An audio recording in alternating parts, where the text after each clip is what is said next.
where you scream to watch that, watch this, and I'll dive down through this hairy flesh.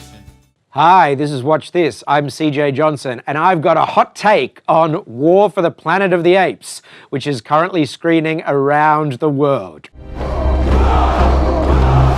There are times when it is necessary to abandon our humanity, to save humanity. Okay, Woody Harrelson, who is a great American screen actor, obviously has a bee in his bonnet about wishing that he'd played Colonel Kurtz in Apocalypse Now. Hear me out. In 2016's film The Duel, Harrelson applied smatterings of cool water to his bald head just like Brando did, as Harrelson portrayed a character called The Preacher, a philosophical sociopath and the cult leader of a small town in the American West.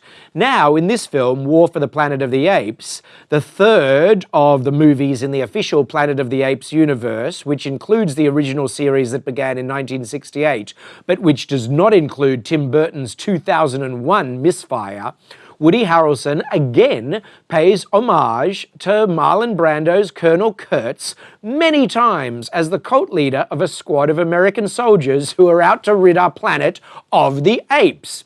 Indeed, there are so many references to Colonel Kurtz and Apocalypse Now in this film, including graffiti at the soldiers' camp that says Ape-Pocalypse Now, that you have to wonder where homage ends and ripoff begins. Don't get me wrong, this is an excellent movie, but the script has cribbed Coppola's Vietnam masterpiece so blatantly that you wonder whether the filmmakers are simply assuming most of their audience are too young to have seen that film. Caesar the Ape, once again played by Andy Serkis, who is once again excellent, kind of takes on the Martin Sheen Willard role, traveling upriver, or in this case, northerly from California towards Oregon, to assassinate the Colonel Kurtz-like character, who in this film is called The Colonel and played by Woody Harrelson.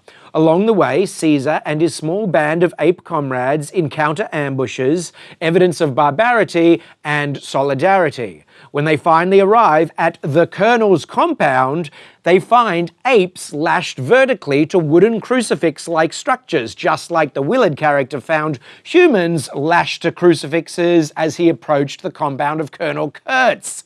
So, look, while the screenplay of this film doesn't credit Francis Ford Coppola's screenplay for Apocalypse Now, it should. The story beats continue to Ape-Pocalypse Now, but I won't spoil any further. It's kind of fascinating that this year's film Kong Skull Island, which also featured apes and also featured Terry Notary as an ape, was also directly and heavily influenced by Apocalypse Now. What is it with Apocalypse Now and apes?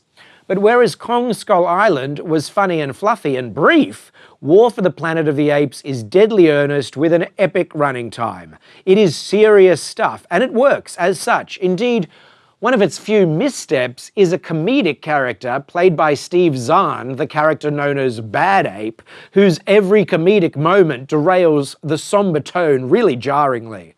It is the somber tone that is actually so refreshing.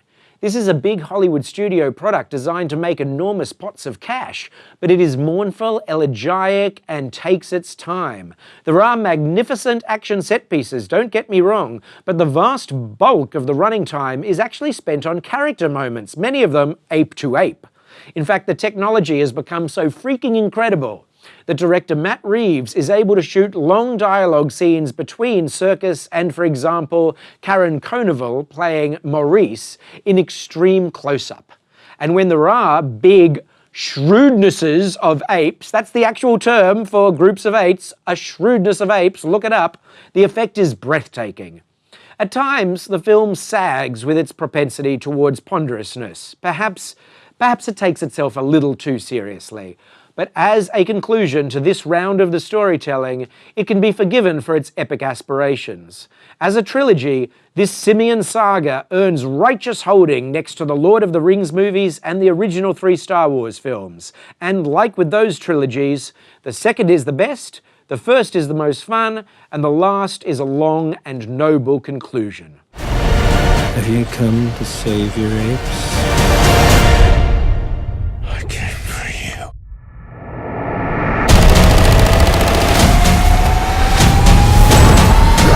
That's War for the Planet of the Apes, showing in cinemas all over the earth right now.